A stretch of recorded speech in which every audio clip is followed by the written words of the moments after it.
नमस्कार मित्रांनो, श्री स्वामी समर्थ. मित्रांनो, स्वामी म्हणतात की बायको सोडून इतर कोणत्याही स्त्रियांसोबत करा ही गोष्ट 7 दिवसामध्येच तुम्हाला चमत्कार दिसेल. मित्रांनो, परमेश्वराची भगवंताची सर्वश्रेष्ठ निर्मिती म्हणजेच स्त्री, महिला आणि म्हणूनच स्त्रीला महिलेला समजून घेणं सोपं असतं. ज्या घरामध्ये स्त्रीला आदर दिला जातो, स्त्रियांचा महिलेचा मान राखला जातो, ते घर नेहमी सुखी राहतं. त्या घरामध्ये सदैव ऐश्वर्य संपन्नता राहते.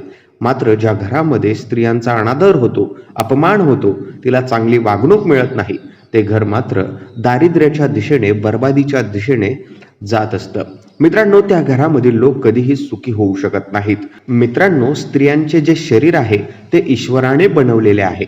मित्रांनो, या शरीरापासून आपण खूप मोठ्या प्रमाणात लाभ प्राप्त करून घेऊ शकतो, कारण स्त्रियाच्या शरीरामध्ये खूप मोठ्या प्रमाणात सकारात्मक ऊर्जेचा वास असतो. स्त्री ही प्रत्यक्ष माता लक्ष्मीचे स्वरूप मानण्यात आलेली आहे. आणि म्हणून मित्रांनो, आज आपण जाणून घेणार आहोत या व्हिडिओमध्ये की एखाद्या स्त्रीपासून जर आपणास लाभ प्राप्त करायचा असेल, आपलं नशीब जर आपल्याला बदलायचं असेल, तर मित्रांनो त्यासाठी आपल्याला काय करायला पाहिजे.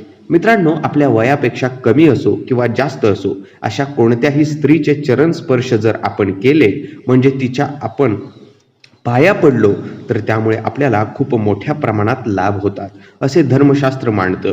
मित्रांनो, चरण स्पर्श करणे म्हणजेच पाया पडणे, म्हणजेच एखाद्या स्त्रीचे आशीर्वाद मिळवणे. जेव्हा आपण एखाद्या स्त्रीच्या पायांना हात लावतो तिचे आशीर्वाद घेण्यासाठी, तेव्हा त्या स्त्रीने तिचा हात आपल्या डोक्यावर ठेवलेला आहे. त्या स्त्रीचे हात जर आपल्या डोक्यावरती लागले तर लक्षात घ्या की तो आशीर्वाद आहे, तो अत्यंत शुभ फलदायी आहे. कारण असं म्हणतात की स्त्रियांच्या पायामध्ये सुख समृद्धीचा वास असतो. आपण सर्व पापातून मुक्तता करण्याची क्षमता या चरण स्पर्शामध्ये असते. मित्रांनो, जे हात आपल्याला आशीर्वाद देत आहेत त्या स्त्रियांच्या हातामध्ये मोठ्या प्रमाणात सकारात्मक ऊर्जा असते की जे शुभ प्रकारचे परिणाम आपल्याला देत असतात. मित्रांनो, आपला मानसिक विकास करण्याची क्षमता या हातामध्ये सकारात्मक आशीर्वादामध्ये असते.